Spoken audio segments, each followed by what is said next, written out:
దిగువ ప్రాంతాల ప్రజలు అప్రమత్తంగా ఉండాలి. తహశీల్దార్ రాజేశ్వరి. గాజులదిన్నె ప్రాజెక్టు దిగువ ప్రాంతాల ప్రజలు అప్రమత్తంగా ఉండాలని తహశీల్దార్ రాజేశ్వరి అన్నారు.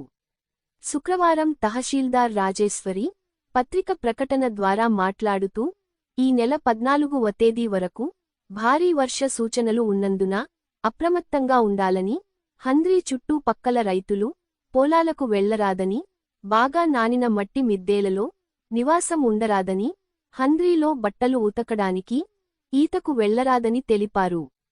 అనంతరం హంద్రీ నీటి పరివాహక గ్రామాలైన గాజులదిన్నె, ఐరన్ బండ, నెరుడుపుల, తిప్పనూరు, ఓంటెడుదిన్నె, ఎర్రబాడు, ఎస్.